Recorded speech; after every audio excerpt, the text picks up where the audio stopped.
Welcome to Seen, Heard, and Hired. Real conversations about work, confidence, and careers. So join us. We're two experienced recruiters, career coaches, and good friends as we unpack what it really takes to be seen, heard, and hired at work. We've got some honest stories, practical insights, and the advice that no one ever gives you. Hello, I'm Sarah. Hi, I'm Carol, and we're your hosts. Between us, we've spent more than 40 years working in recruitment and career coaching. So we're really excited to dig into career conversations about the realities of work, hiring, and career growth, with some banter along the way, we hope. So let's get started. Can we just agree that tell me about yourself might actually be one of the worst interview questions that was ever invented? I'm with you there, Sarah. However, it's probably one of the most revealing, though. Right? Because I think the minute people hear it, they do one of two things. They either just freeze and just freak out because it's such a big question, they don't know where to start, or they completely spiral and start, reading their whole resume and life history right from when they graduated high school. Yeah, it's quite overwhelming for them, isn't it? And Yeah. the hard part is that most interviewers, you're forming impressions really quickly, first 60 to 90 seconds quite often. And then people don't really ever come back from it at times, do they? Exactly. Yeah. That initial first impressions really do count. So today we are going to dive into this. We're going to talk about the art of Mm. storytelling Yeah. because people want to know the stories. They want to know you. You're being phone screened or you're being interviewed because there's something in your application. So this is how you then articulate yourself and how you talk through your story. All right, let's unpack this because we see people struggle with this question constantly. Like you Mm. said, you hear tell me about yourself, and it's that immediate panic, isn't it? Yeah, I think that's part of the problem. It's when the tell me about yourself question is such a broad one that people feel they have to summarize their whole career in one answer. And that's really overwhelming for people, isn't it? Yeah, exactly. And we're not after that. I typically ask people to tell me a bit about you. I want to get to know you today and I want to know why you've applied. And I think people kind of cling on to that first bit. I want to know a bit more about you. And they can kind of start with, well, I graduated in 1995. And then I know that I'm in for a long answer. Put the kettle on. Absolutely. And meanwhile, the interviewer is still trying to understand who you are professionally. They're just trying to get a bit of a handle on you in terms of what you're doing there, really, which we'll talk about shortly because it can be why they're even asking that question. But I guess it's if you can communicate clearly, confidently, and relevantly. It's a hard word to Yeah, say. Yeah. absolutely. Mm. So why does this question feel so hard, Carol? I think it's one of the broadest interview questions and one of the most loaded. Yeah, would you agree? Yeah, completely. I mean, people just don't know where to start, when to stop, and how much detail to actually include. Because you're getting a phone call or an interview because Yeah. they've seen something on your resume that they like. So they want to get to know a bit more about you. So you don't need to go through your full resume at all. No. And let's be clear, this can also be interview, but it can also be that initial phone call. So they might Yeah. ask you, tell me about yourself on the phone call. So the first few minutes of that interview, people feel that they've got to get every single piece in about why they're good for the role or where they came from. It's a journey. Let it unfold. Yeah. And especially right now when you may be applying to lots of roles and your confidence is already a bit shaken. Yeah, for sure. And people get really nervous. So when people are feeling nervous, they really oversell themselves, or because they're so nervous, they can undersell themselves completely. They're just like a deer in the headlights. We want people to feel comfortable, but a lot of people find it really, really stressful. Yeah, absolutely. Mhm. So I think if you are asked this question, please don't just start reading your CV Yeah. word for word. Mhm. And when you're really nervous, we all know that we don't communicate terribly well. So sometimes it's just because people haven't settled really well into an interview. So that question can be a really tough one right at the start. So, controversial question, Sarah, is tell me about yourself actually a terrible interview question? Well, I really think it's how it's used Mm. because interviewers, they often think they're opening gently. Interviewers can often think that aren't experienced interviews, oh, this is a great icebreaker. This is something to really get to know someone and break the ice. And they think it's a kind of that gentle opener. Especially on a phone screen, as we call them, or when, you take a phone call from a recruiter or a hiring manager, there's really no warm up, no body language, no settling into the room. All of a sudden, it's tell me about yourself. So people feel they've got that first couple of minutes to just tell them everything. So suddenly, as you mentioned earlier, they're trying to summarize 20 years of experience while freaking out inside if they're hitting the right metric or even answered the question. Like I said, I do, from an interviewer's perspective, I can understand why people would ask it, but it is a big loaded question. Yeah. And I think for us as recruiters, it tells you so much really quickly. I mean, we're sense checking your communication style, your confidence, your clarity, your self awareness. Yeah, the self awareness piece is huge because tell me about yourself. And if they're still talking 10 minutes later, then it's really not going well. It's not going well. And honestly, whether someone can create a coherent story Mhm. about themselves professionally, that's what this is all about. Do you think as well, if we spin it the other way to the hiring manager, that people or interviewers, I mean, us included, could help people warm up in a better way rather than asking that as the first question, I guess? Oh, absolutely. I Mm. think that first question needs to be a little bit more targeted, not as broad, because really you could go so many places with tell me about yourself. I'm a Yep. mother, I live on the Sunshine Coast, I have a dog. Yeah. I mean, Yeah. really, what do you actually want to know about me? I actually recall just an anecdote of that, back in the day when I was on the other side of the desk as well. I have done a lot of interviews for roles too. And they say, tell me about yourself. And quite often I've had to sense check, what is it that you need from me to start with? Because it is such a Yes. broad question. Yes. And that was before I worked in recruitment, really. But for me, a good interview should feel like a conversation, not an interrogation. That's when you get the best out of people. Would you Yeah, agree? absolutely. Yeah, and I feel like we're going into a lot of the interview here, but I think this is what the art of storytelling is, and this is where you're going to use it the most. It's like Mm. Carol mentioned, it's in that initial phone screen, and it's in the and throughout the interviews, and it's really knowing how to articulate and how to be able to talk through your answers as a story. It definitely shouldn't feel like an interrogation. And I think one of the biggest mindset shifts is for people is realizing that interviewers are not asking you to tell them everything. It's Yeah. really a way, just as I mentioned before, just sense checking your communication skills, how you build rapport, that kind of Oh, stuff, just to warm people up. yeah. So that warming up piece, I think there's probably work to do on that side as well, because interviewers are listening to much more than just what you're saying. There's a whole lot of stuff going on. Yeah, exactly. They want Mm, your energy and your passion. For me, I'll bang on about this a lot. I was in some interviews last week, and the ones that really stood out, and it's not really about everything that you say. It's about how, like we said, the first 60 to 90 seconds, how you've walked in the room. yeah, Have you addressed the panel? Have you yeah, shook the interviewer's hand? Your energy, your passion, your communication yeah.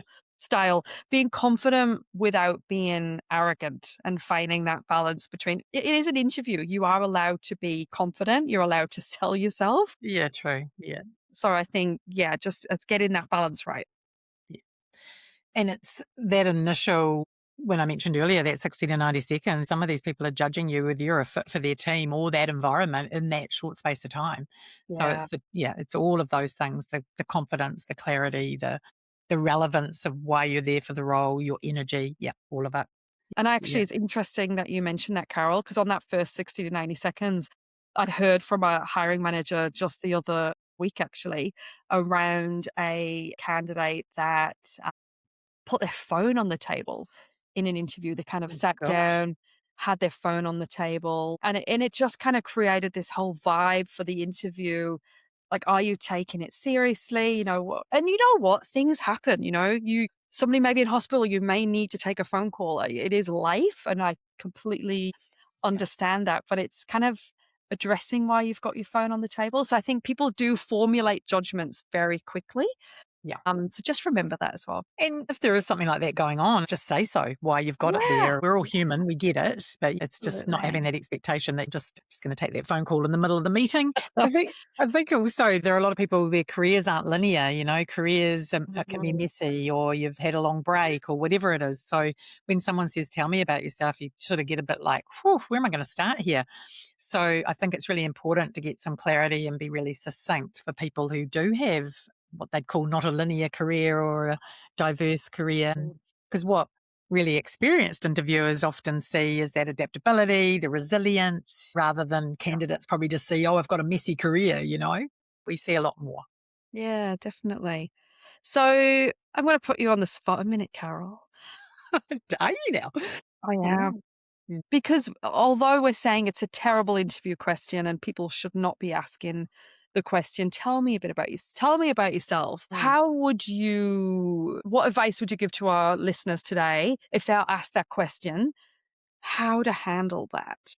Should they Sure. be pushing back? Should they be asking, what do you want to know? How should they deal with it?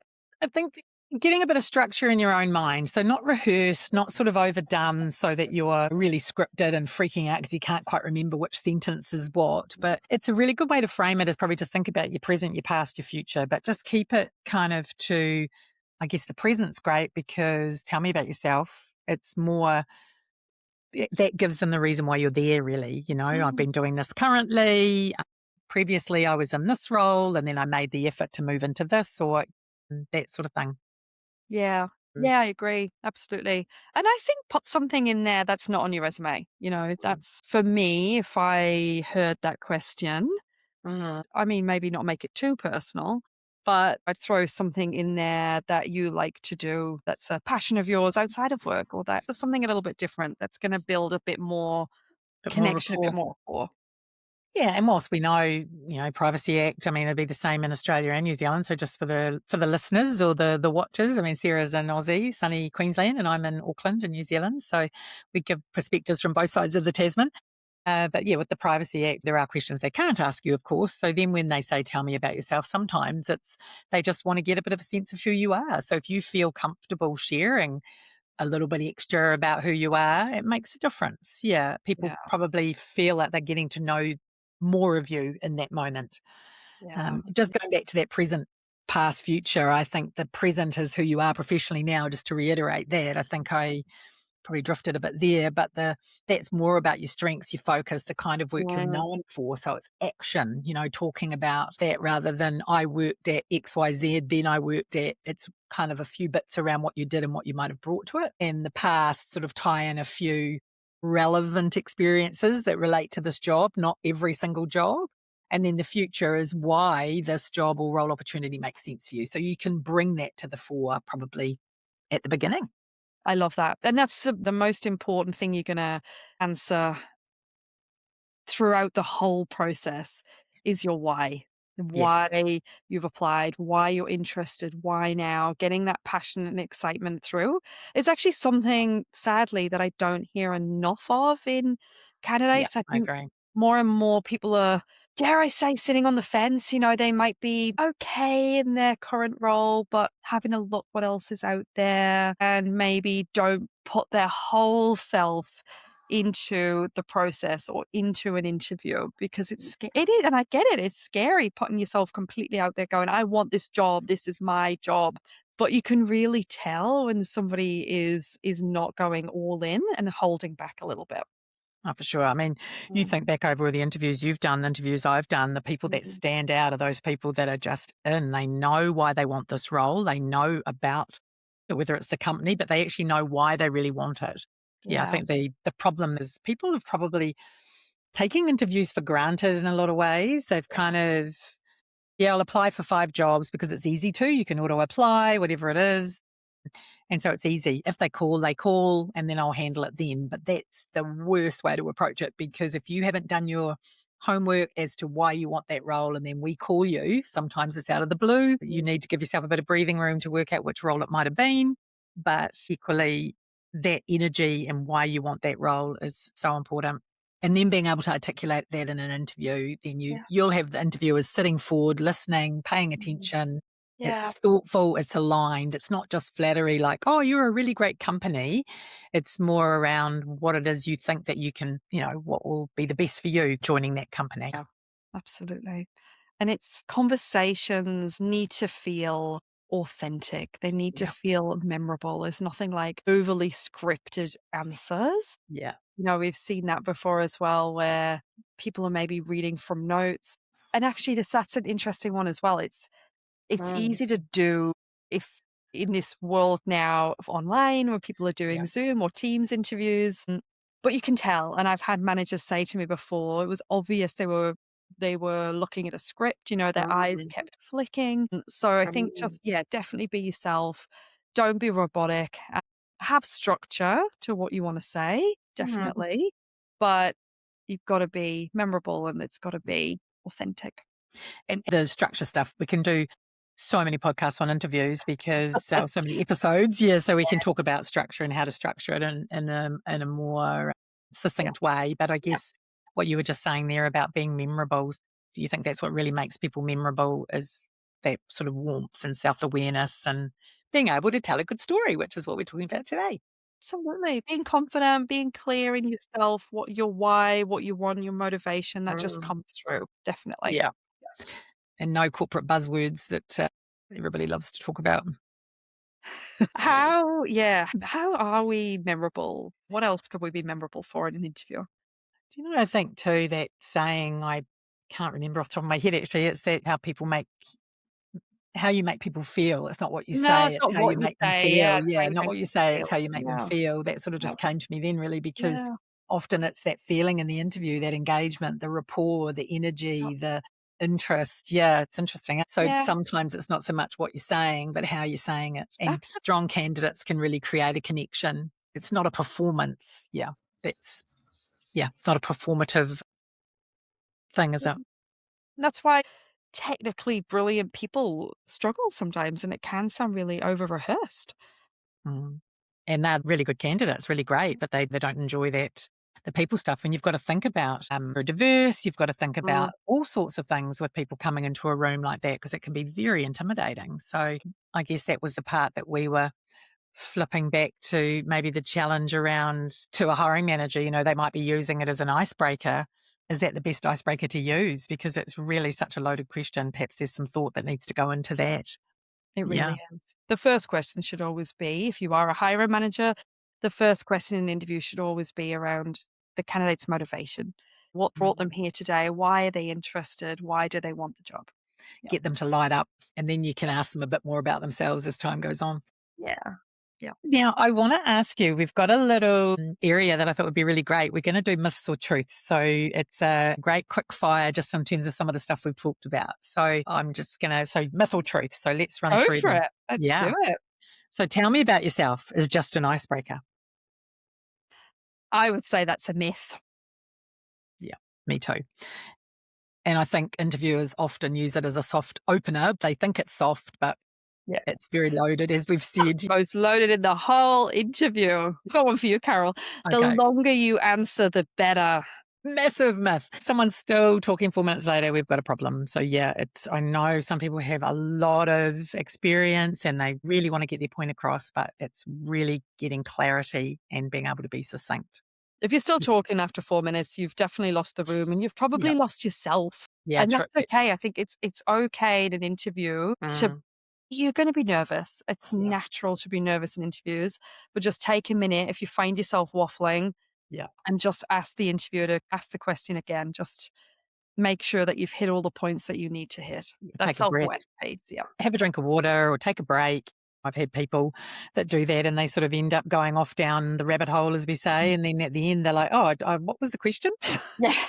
And we're sitting there a few minutes later trying to find a moment to interrupt, which you don't want to be rude, but sometimes you've got to kind of find that pause to jump in, don't you? Yeah. Interviewers will not want to cut you off if you're going on and on. Here's another one. You should memorize your interview answers word for word. Oh, that is definitely a myth.